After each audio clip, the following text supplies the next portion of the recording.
Welcome to episode 220. Tonight on Book Chat, joining me are my read-along co-hosts, Casey and Nicola.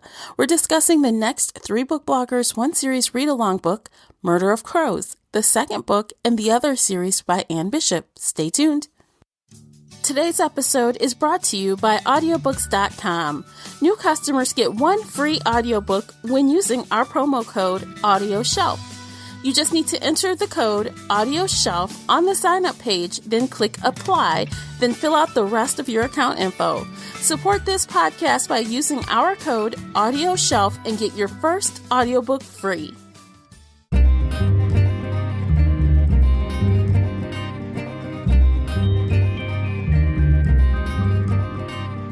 Hey everyone, I'm your host, Tamara Ford, and welcome to Book Chat here on the Shelf Addiction Podcast. If you're new here, welcome. If you're returning, welcome back. Join in the book discussion by finding me on Twitter, as well as my book blogger co-host. Tweet at us using our special hashtag 3bloggers1series. That's using the numeric 3 and 1. Again, that's hashtag 3bloggers1series. If Twitter isn't your thing, no worries. You can call in and leave an internet voice message via SpeakPipe. Leave us a voicemail and we'll reply to your feedback here on the next read-along episode. I hope to hear your thoughts on tonight's discussion. The links for everything I've mentioned are below in the show notes. Before we jump into this discussion, I want you to get the full enjoyment out of this conversation, so I recommend that you read the book first. This is a read-along, so of course, spoiler alert, you've been warned. Hey guys, we are back and we are continuing The Others, and we are talking about Murder of Crows today. And I have my 2 3 bloggers, 1 series read-along co-host here. Casey, why don't you start? Hi everybody, I'm Casey. I've been a reviewer at Literary Escapism for 8 years now, and I'm also the owner and lead editor at Heartful of Ink. Welcome. Nicola? Hey everybody, I'm Nicola. I've been blogging at Alpha Heroes since 2007. It's alphaheroes.net. It's a little bit quiet these days, but making up for it here with Tamara. Yay. All right, you guys, you ready to jump into this conversation? Yes! Okay, I finished this book a few days ago, so I've had a little bit of time to marinate on it. How about yourselves? When did you finish? I think last week, but I read it in a day. I started and I couldn't stop. Awesome. I reread it and I finished that up Sunday, I think. Cool. It was a fast read, for sure. Another fast read, just like the first one. Agreed. I did love that, if you guys have been hanging around with us for a while, I'm a stickler on timing. And I love that Anne Bishop told us exactly how much time it passed. Yes! That was my thing. I'm like, yes, okay, 2 weeks. I know where we're at, know what's going on. Great. I like you could definitely feel the seasons change in this book. So if you're watching the passage of time. Mm-hmm. Yeah, this book started out pretty crazy, I think. If I remember correctly, it started with some crows being taken down. Being murdered. Yep. Yeah. With the bad dream. Like her dreams and her prophecies are getting a little bit mixed up in this book, I think. She doesn't know. Some of the dreams become prophecies, but she's not sure if they're going to be or not. So that's an interesting evolution of the world building, I think. Yeah, not only she doesn't have to cut herself in the traditional way anymore. Mm-hmm. Right? But she still does sometimes. Yes, she does. Yeah, so she it definitely seems like, it seems like what's evolving is that when someone she cares about is in trouble, whether it's a specific individual or this group of people she's in a pack with, I guess, it gets like the worse the danger might be, the more she feels the need to do a regular cut. So. Mm-hmm. Yeah, that was interesting. They explained that a little later after, I guess, Simon started talking with the people from that island. Mm-hmm. And, they talked about how, when she's around a certain group of people all the time, that itchiness kind of dies down because she's used to them. But when the people are always changing, the circumstances are changing, it kind of like triggers things. And so she's constantly having that urge when it's new people and new environments. So. Right. So it kind of makes sense that maybe the prophecies are supposed to be things that are out of the ordinary for her. And she doesn't, until she has an ordinary, she's just kind of itchy all the time. Right. Yeah. She has to get used to her people and the choices that they make constantly. Yeah. Yeah. Yeah, there's a lot about having a routine, doing the same thing every day. There was a lot to that going on there. Yeah, it just felt a little less random in this book than it did in the first book. Oh, you mean how she thought of different, how the prophecies came to her, or what she was seeing? Okay. Yeah, how they came to her, when, like, whether it was important or not, what she needed out of it. Mm-hmm. And that's what they were getting at with the routine and getting used to the people, because she spent all of the first book getting used to everybody, and now she's used to them, and now she's kind of narrowing down, like, okay, I'm going to dream about the crows being murdered, or I'm going to see XYZ happening. Yeah. Right. I wonder if she evolves even more, will her, I guess, visions or dreams or whatever they're called, I wonder if she'll actually be able to get to the point where she can like say a cohesive sentence about what she's seeing instead of just spitting out words. I wonder if that she'll ever get there. Yeah, I don't know, because she doesn't even know what she's saying when she's saying it. I know, but Yeah. I feel like she's learning at such a fast rate. She's evolving really quickly. I feel like she's definitely not the same person as she was at the beginning of the last book. So, I mean, by the time book 4 or 5 rolls around, I really wonder, like, if I could just guess, I really would love to know, make a good guess on how she would be, like how she would transform. And I kind of want to guess, but I don't want to, because I'll probably be wrong. But I'm curious. I mean, because as you grow as a person, you would think your skill would change, evolve, grow, as we're seeing a little bit here. So I guess we'll have to wait and see. I really like the role that Mary Lee played in this one, where she had the prophecy specifically about the tea kettle and the broom when the bad guy showed up, and Mary Lee was really creative about how she recorded it and how she helped get everybody to interpret it. She had the index cards, and she added sort of the motions and the actions, kind of, and the emphasis the hand motions, and how she was describing things while she was in the throes of prophecy. Right. I don't know how to say that. No, that's right. Yeah, that's in the trance way. Or whatever. Yeah. Uh-huh. Yeah. Yeah, and they alluded to it a little bit too with either Mr. Smith or the controller, I forget which, where he had gotten some words out of one of his girls, and so he went to the internet and started plugging keywords in and came up with Nicholas Scratch. Mm-hmm. Yeah. Mm-hmm. Yeah, I think that was the controller. Smith. Oh, wait, Mr. Smith was the guy that came after her, right?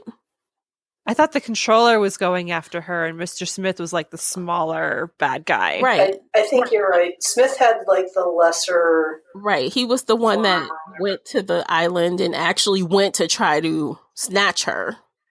No, that was Phineas. What? Jones? Phineas Jones? Phineas Jones was like that shark guy, because he had the fin. Yeah. And she kept saying fin. Yeah, that's right. So he was like the outside guy who just went and got girls. That's right. Yeah, Mr. Smith owned girls. The crazy contractor. So Smith was like a mini controller dude. Okay, yeah. I barely remember him. Yeah. He had another facility. Yeah. I think, and I don't know, is he still around? He didn't get taken down in this, did he?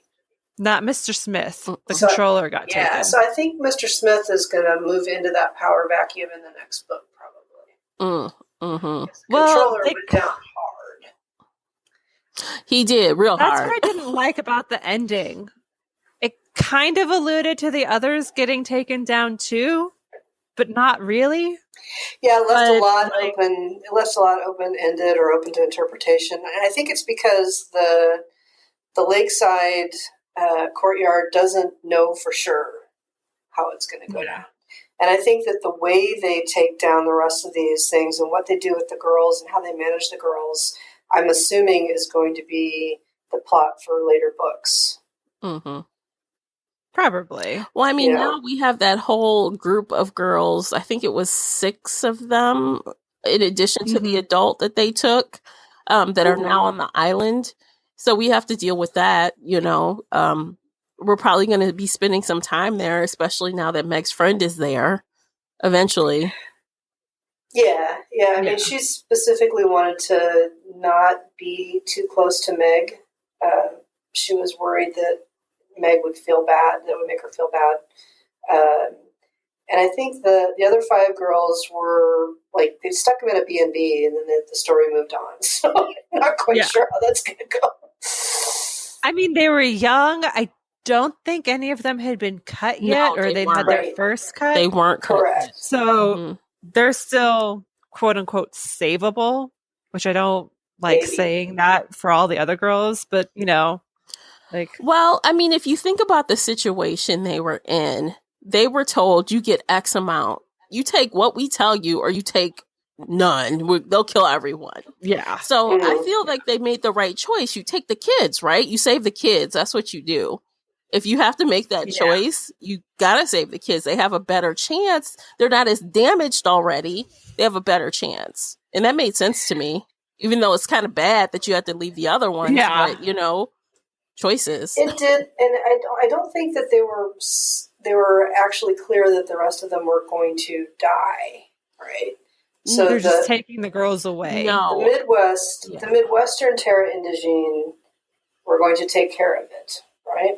Right. They did not. I didn't mean that they were going to. Okay. The part where Simon told them, you know, when they started to argue about how many people they could take, Simon stood up and said, look, you do this or this could happen. That was what I was referring to. But in the end, no, we don't know what they did with them. It wasn't really clear on. I felt like they're just storing them somewhere. I don't think they killed them. I think they're keeping them. I agree. Yeah. Go ahead, Casey. I was going to say, yeah, it kind of sounded like they put them in a better home, but I wasn't really sure. Like, it was a very open-ended ending. I agree. It was really vague, like, and it didn't say we took 18 girls and we put them in this kind of facility. It was just like, we're going to be looking at all of these facilities, and it's not going to be about benevolent ownership. We need to... we're going to be watching over them. The Terra Indigene are going to watch over them, and they don't know if they can be better. I mean, I think they believe they can, right? But they don't know what danger the girls are in from their own, their own magic or whatever you want to call it. Their own concerns. Why can't I even come up with a word here? You guys know what I mean? Yeah. like the state of being a Cassandra Sangwe has problems inherent, you know, and these facilities eventually, you know, started out with good intentions and then became corrupt. So the Terra Indigene are going back to something more good intention, but they don't really know how they're going to handle all of the special situations. Yeah, it's going to be a lot. I mean, they all have pretty much said they're getting themselves into something they don't even understand the depth of. And the fact that they're taking all these women and they all have this crazy urge to cut themselves constantly.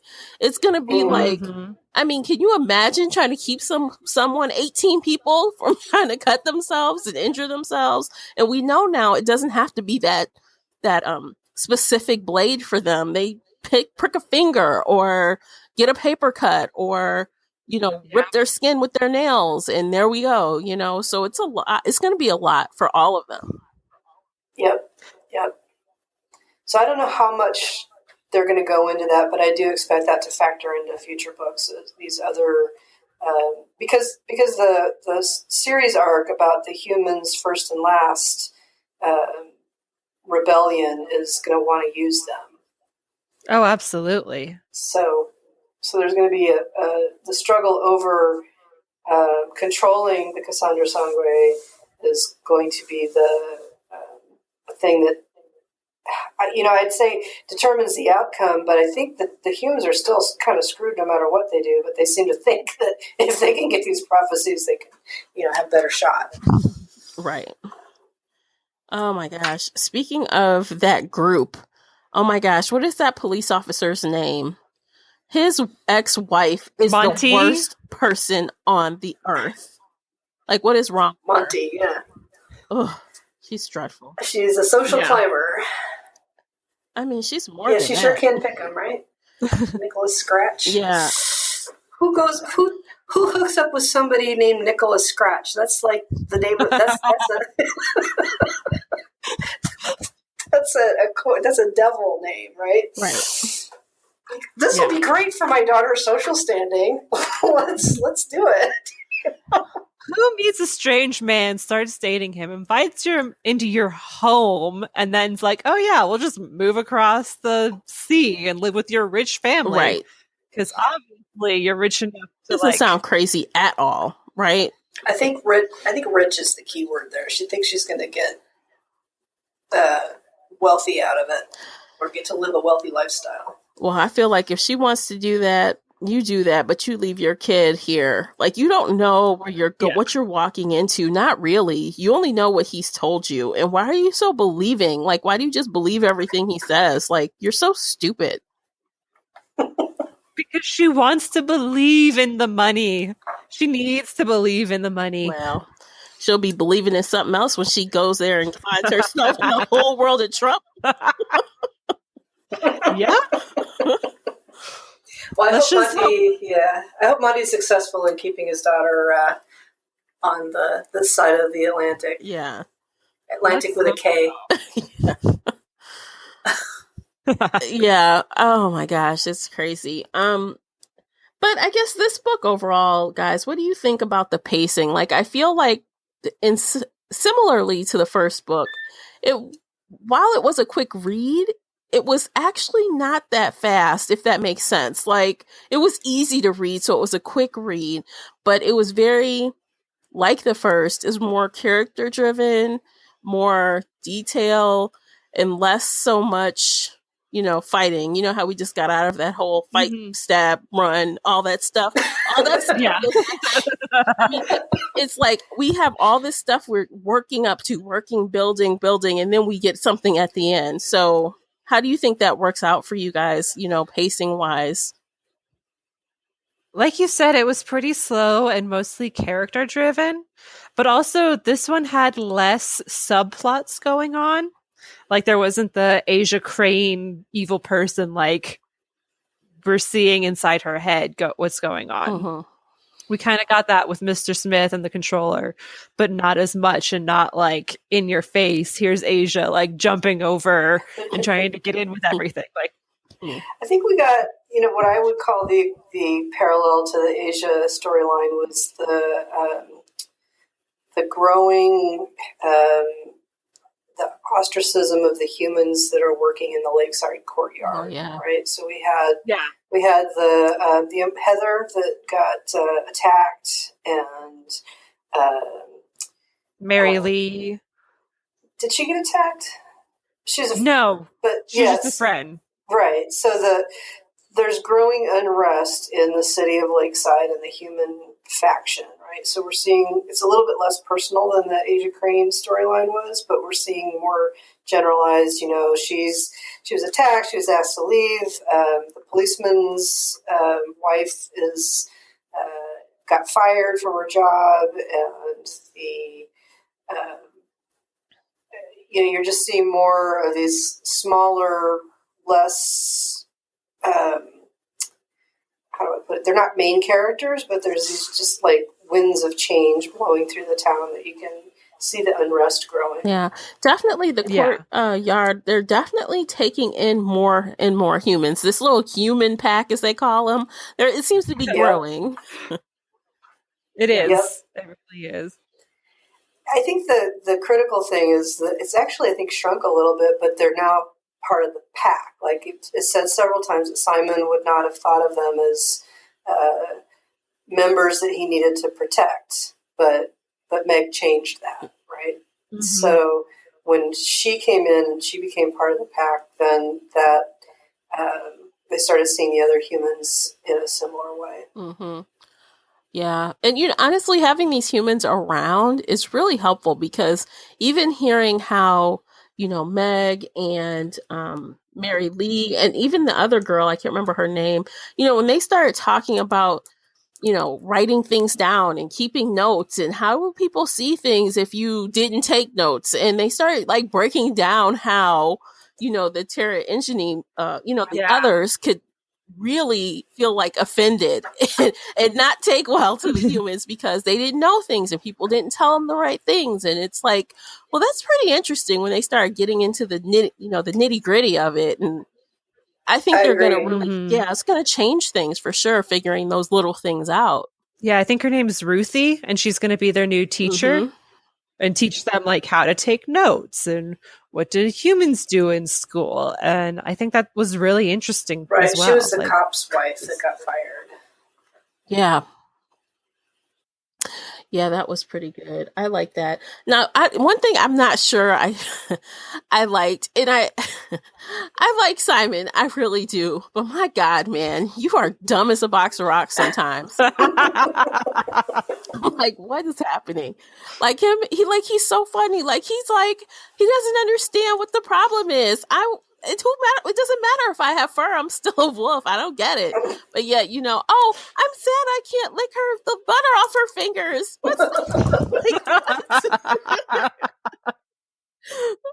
Priorities, dude.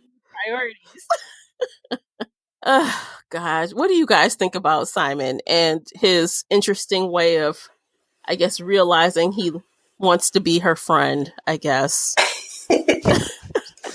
More than friend. Friend. I loved it. I did. I loved it. It was adorable. Yes, it was crazy. And yes, I wanted to be like, are you kidding me right now? The entire first book, they kept talking about her monthly period and like, are you bleeding? Are you okay? You're crazy. Are you bleeding? Is it your time of month? And this time, like, oh, it's your time of month? Really? Mm-hmm. Huh? I never would have guessed that. And I was like, really? You guess it every day in the last book. And this time you're just not even thinking about it. That was weird. Yeah. I don't know. I guess he was so far in his dream, he just was so out of sorts, he just didn't think about it being that, maybe. I don't know.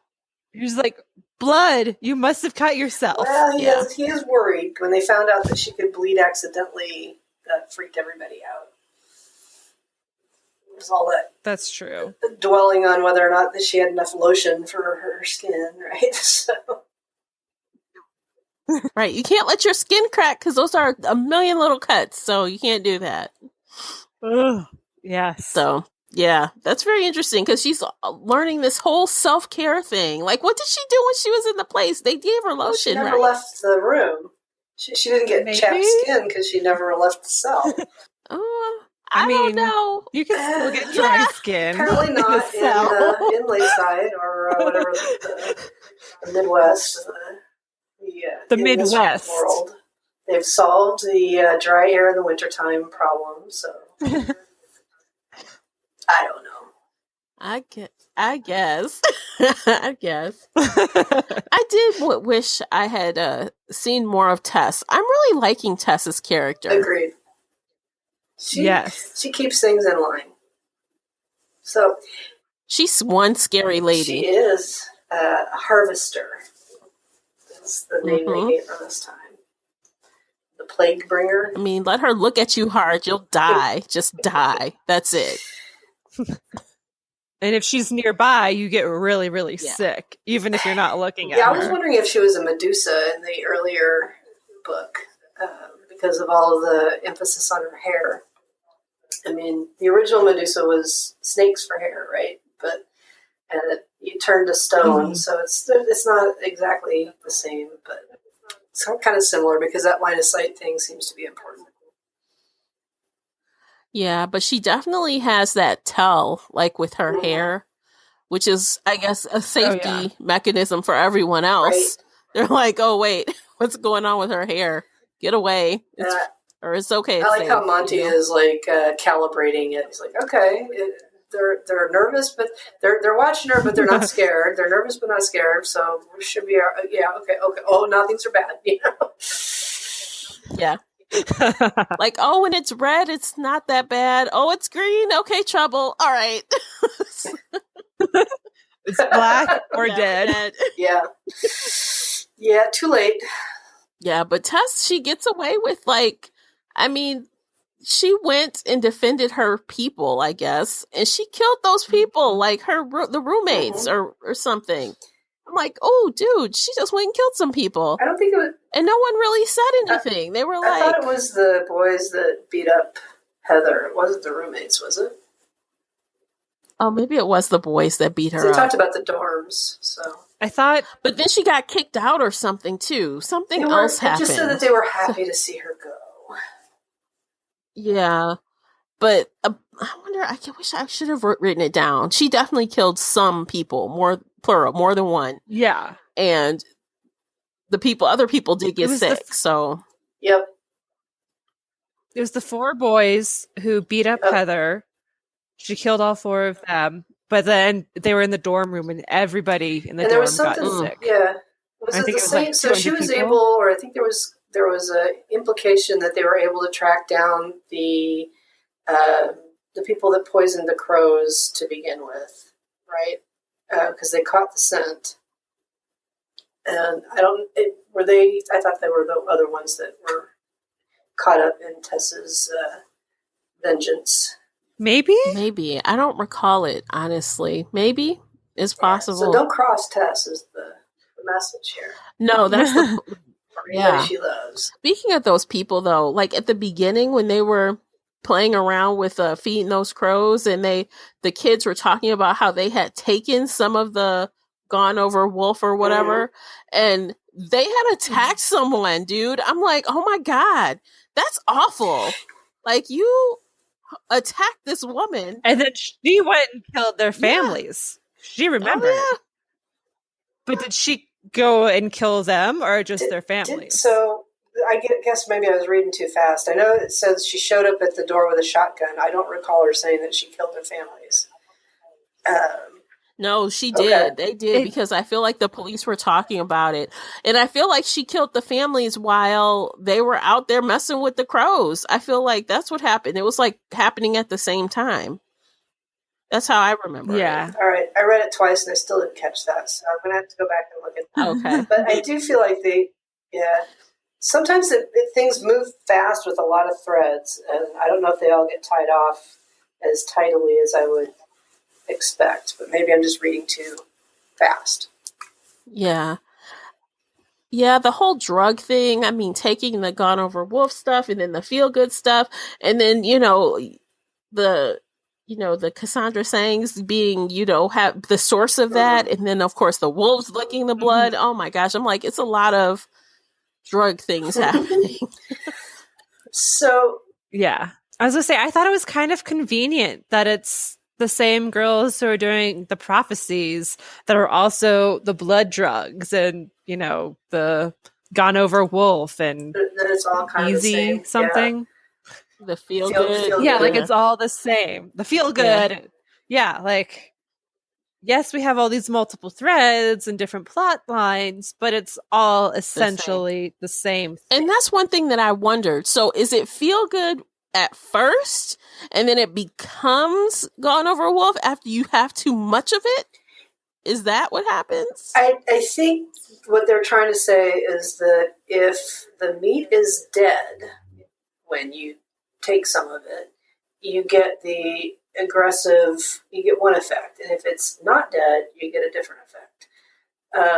Okay. Which I don't think is totally consistent, because with Simon, he had both reactions, one, under approximately the same circumstances. So I don't know if it was just because Meg was much closer to being dead the first time, or, she'd been under the cold water, so hypothermia, or you get a resist. Yeah, to me, again, I don't know if I didn't read it carefully enough or if it was a little bit confusing, but I don't really get the difference between like how they get the different effects.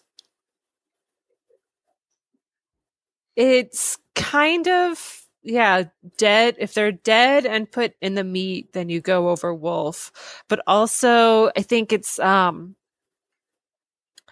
if they're in the throes of happiness, or if they're in pain, it's bad because she was kind of dead and in pain. But in the scene where she was in the back, ecstasy, yeah, they're like about to orgasm and super pleasurable and everything's happy, and that's when he started licking that wound on her chest. That scene, and that's why he became like gooey and whatever else she called him. He's like licking all this blood, and then like next to you know, like people are standing around him like, what is wrong with you? He's been out of it for a day. Yeah. He's like, oh my gosh, like what happened? So this is something I found out recently, and I didn't know this when so in my community, we're seeing more people from Arab countries, and seeing like halal meat butchers pop up, and so it came up. But part of the theory behind the halal and the kosher butchering is that the way you kill an animal changes how the meat tastes, because of the way the hormones flush through the blood. Like if it's something where there's a lot of pain or they're super angry, it does change things. And there was a reference in the book that said that, human blood is a chemical stew or something like that. And it does, the properties change with the hormones that come in based on your emotions and your fear, your adrenaline situation. So, I think she's trying to pull that concept into it. I didn't think it was totally clear, but I think you're right, Casey. I think that it's kind of the state of mind of the donor, if you will, at the time of donation. Yeah. Or if they're dead. Yeah, I mean... or if they're dead.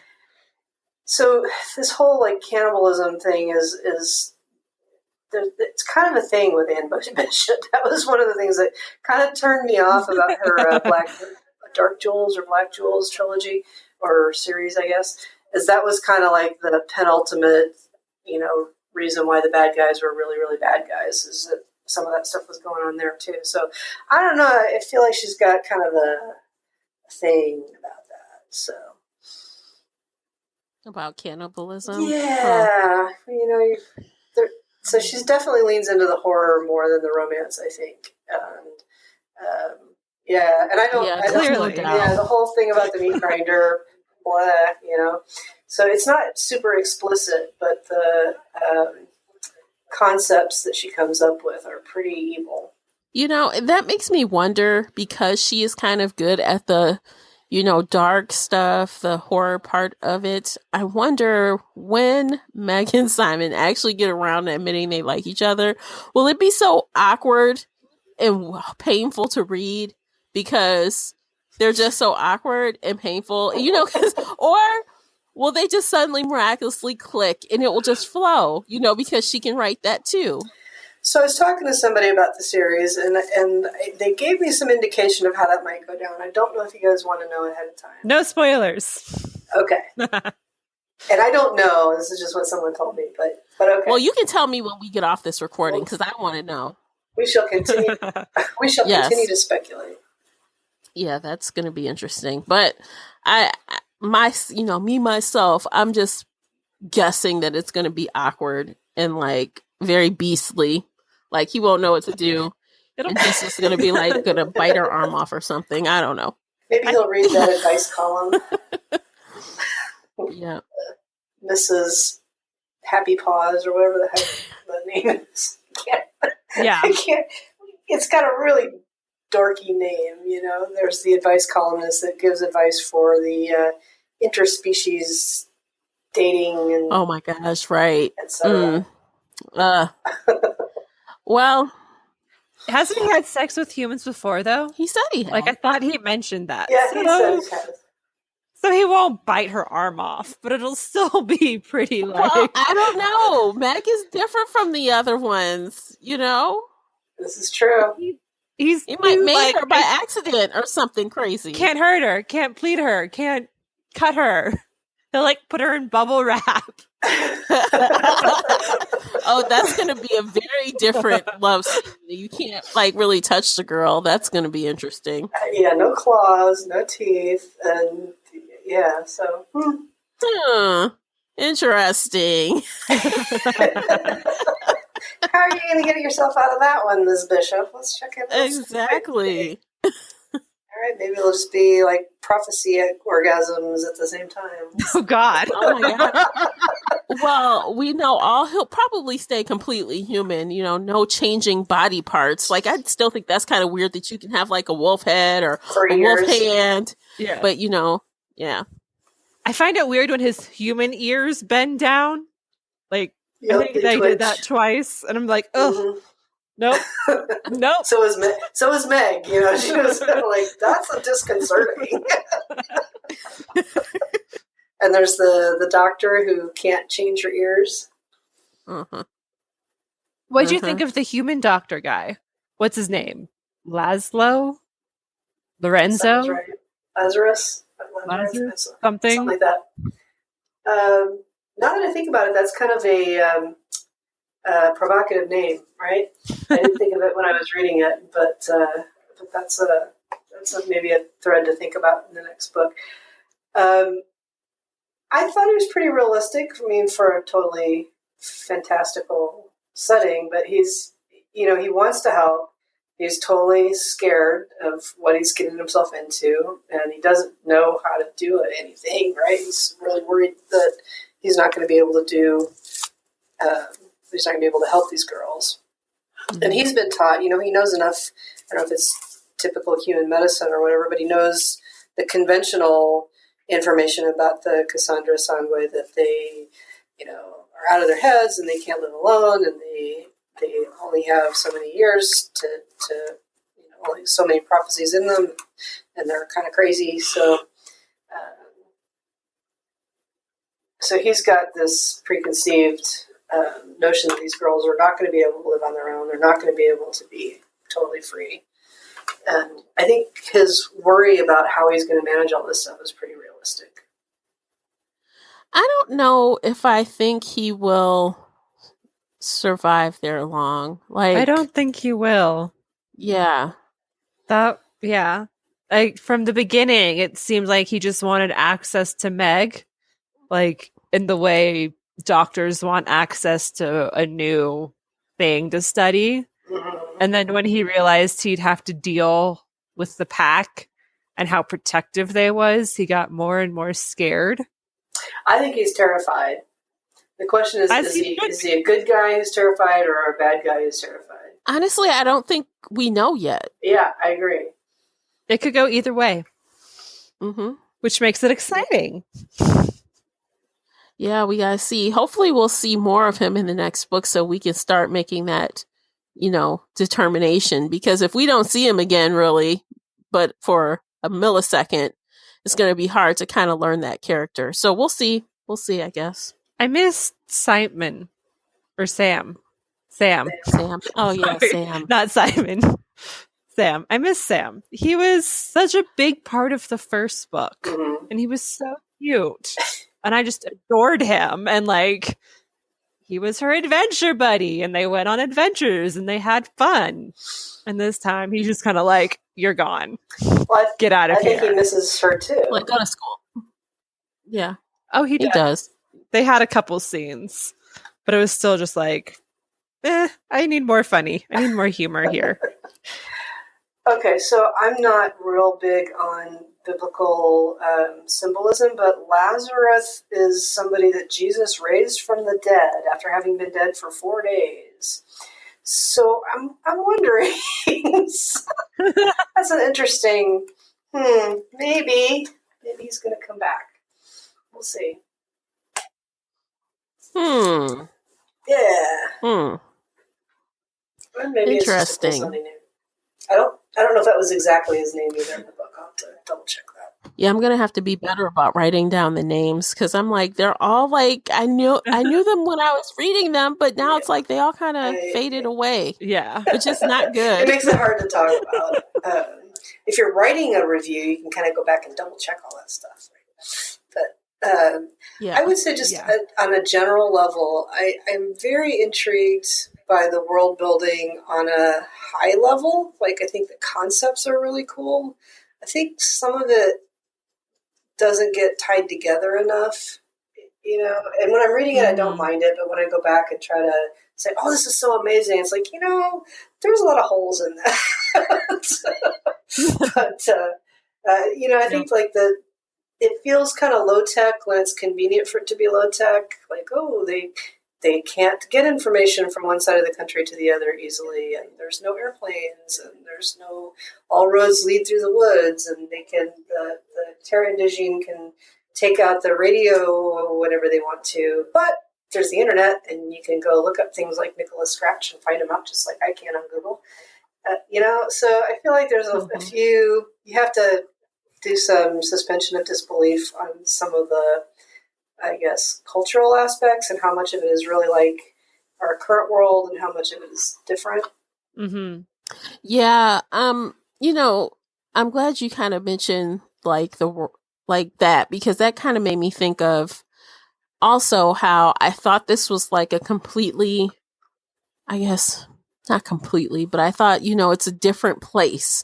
It's not the United States of America.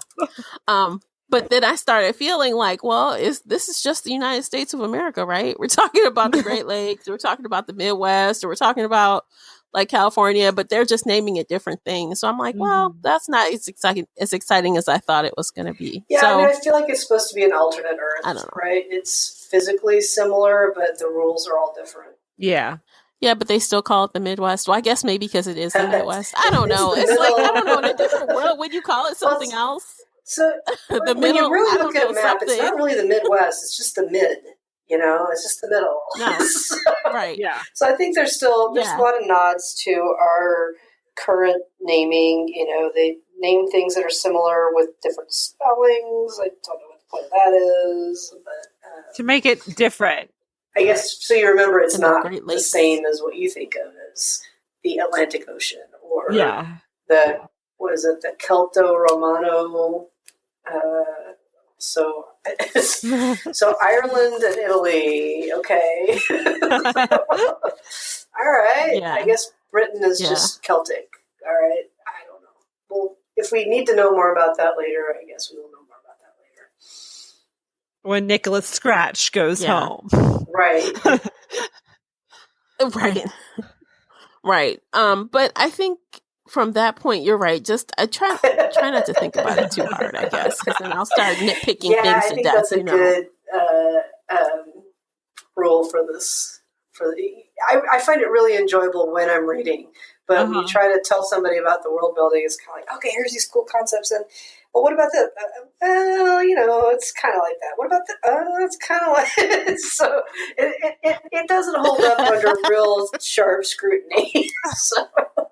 I agree completely. It's just fun, I guess, and just try to leave it at that, I guess. Because, I really don't want to... I want to love this series, so I don't want to start doing that. So I'm trying my best not to. I'm the same. I can turn off my editor brain when I'm reading this, which is how I know it's written well. But if I start thinking about it or questioning it, then I'm like, all right, no, let's stop questioning. Don't work. Just read and enjoy. Let's just sip some feel good and keep reading. And don't worry about it. But not too much. Not too much. Because anyway, I'm still really enjoying the series. I'm really curious about where it's going to go next. I want to see what happens at Lakeside with the police force. I'm really pretty curious about what's going to happen with Monty and his daughter. And I think he's just really integral to the whole. He's kind of like if Simon is the ambassador for the others. I think Monty feels like kind of the ambassador for the humans more than Meg, because Meg is more like somebody in between. Meg is technically other. Like, she didn't grow up as a human, so she doesn't know the human ways. But she is a human, so they're learning to accept humans through her, if that makes sense. Right. Yeah, they even said that in the book. She's like the, she was trying to, they were struggling to try to find the right word. Mm-hmm.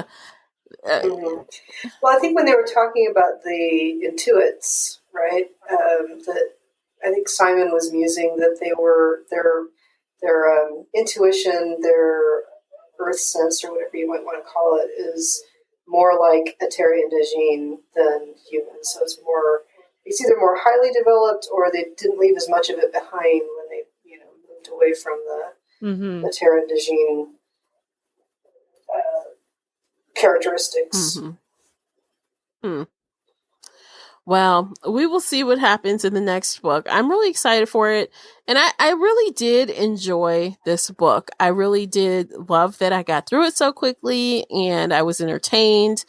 Although I would have liked a little bit more action. Yeah. Not gonna lie. I would have liked it a little more. But what we did get was good. It was good. I think that it was similar to the last book, where when stuff really starts to go down, humans might think that they can make a difference, but they're never going to win. Nope. And I think that's the point we're making in these first two books. Now, whether that changes, whether the humans come up with some kind of leverage where they can get a mass destruction, I think they could take out some of the shifters, but I don't know how they think they're going to take out the elementals. I was just about to say, how could they take out tornadoes and whirlpools and earthquakes? Like, you can't. Yeah. So I think that's the point of some of these action scenes, where there's a lot of buildup, there's a lot of kind of plot and mystery and chasing the clues and figuring out how are we going to do this and where do we need to do it, and we want to, we don't want to hurt the victims, but we want to really, really hurt the perpetrators. It's interesting the way they do this, right? So when I say they, I mean the Terra and Dejin, when they want to wipe out the towns, they sometimes let some go and sometimes they don't. And it's kind of similar to natural disasters. They are indifferent as to whether you're a good person or a bad person. If you're in the wrong place at the wrong time, your house falls in, or your ship goes down, or you get buried in snow, or whatever it happens to be. Mm-hmm. Yeah. I wanted to ask you, Tamara, since you live in Michigan and you're near the Great Lakes, do you find the weather descriptions like what you expect? Does it seem like Michigan? Does it seem more like Pennsylvania? Or I mean, they talk so much about how bitter cold it is and all the snow, right? Well, I mean, and there's the Great Island. So they talk about the Great Island, which made me think of, is it Mackinac Island? Maybe. Yeah. I was thinking that might be what that is. Well, it can be that cold, but I don't think it's like Antarctica or something. I mean, it does get sometimes it does get really cold, and sometimes we do have a foot of snow, but not like all the time. So I don't know. It's okay.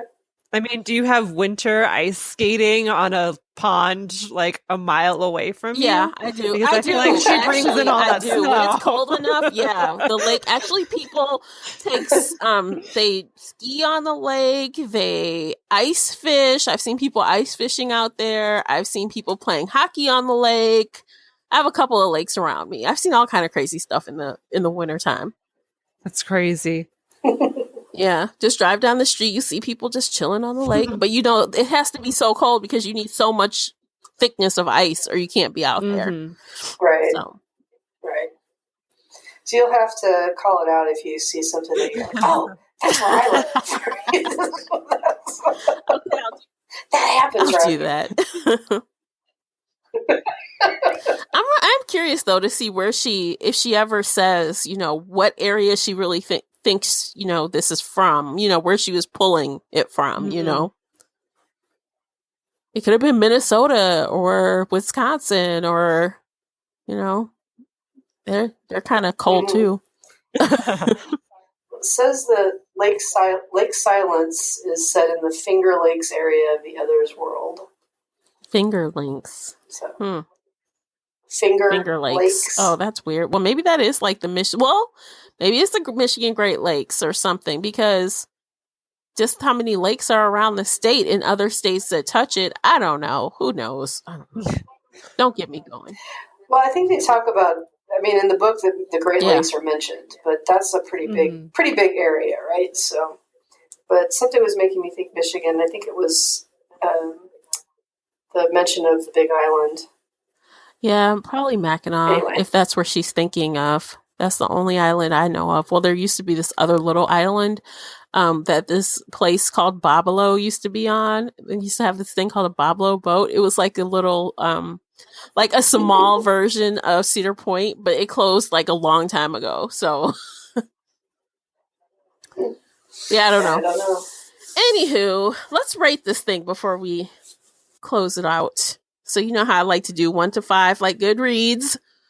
Mm-hmm. Where do you want to? Who wants to start, Nicole? How about you give us your rating?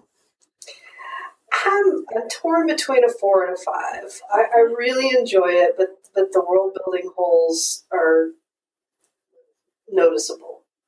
Mm-hmm. Yeah, agreed. I'm going to go with 4. I really like the read, really like it, but that takes a little bit away for me. Yeah. Casey, how about you? I'm going to go with 4 stars too. I love this book. And like I said, I read it in a day. Like once I start, I could not stop. But like you said, there were some world building holes.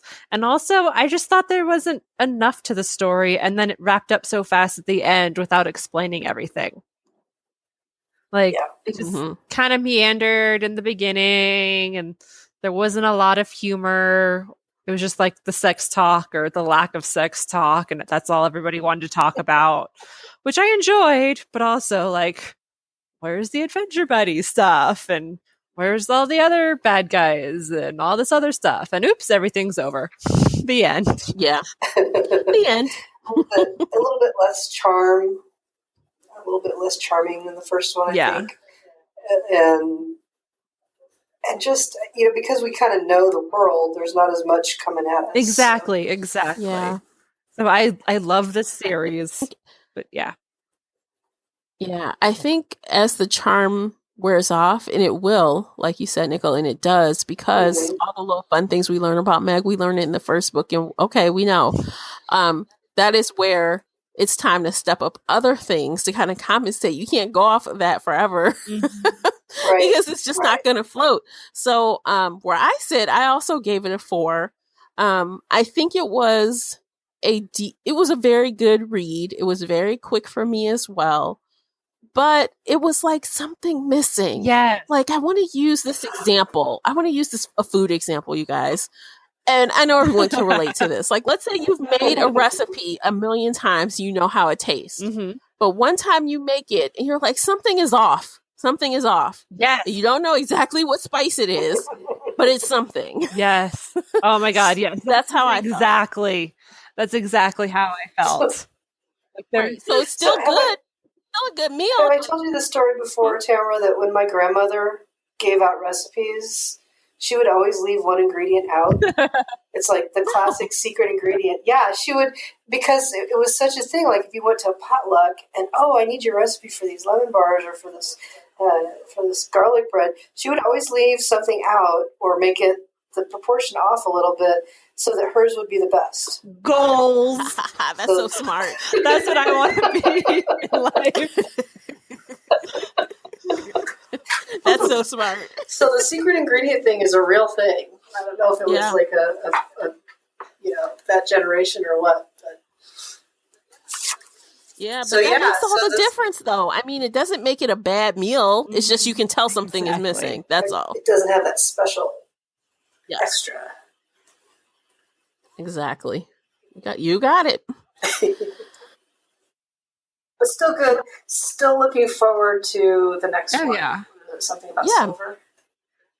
Yeah, Vision in Silver. So this should be interesting. It's actually gotten really good reviews on Goodreads, so I'm excited. Maybe we're going to get some of the things we thought were lacking. Maybe we will. Let's cross our fingers. I hope so. Silver is bad for shifters. Well, maybe not in this world. I don't know.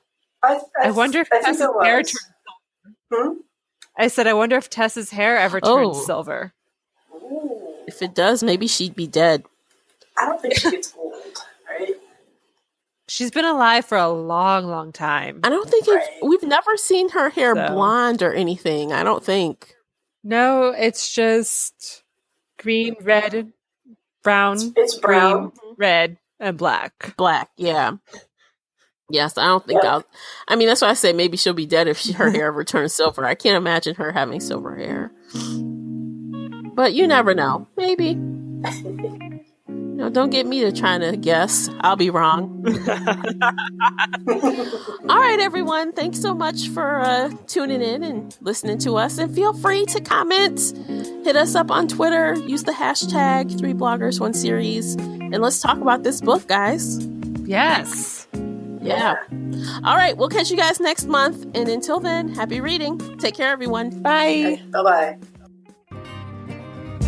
If you enjoyed today's episode and would like to show your support, there are a few things you can do. Head on over to Apple Podcasts and leave a positive 5-star review. You can follow me on Twitter and Instagram. Most importantly, you can share this podcast with friends and family that love pop culture, from books and audiobooks to TV and movies. I'll see you next time here on the Shelf Addiction Podcast.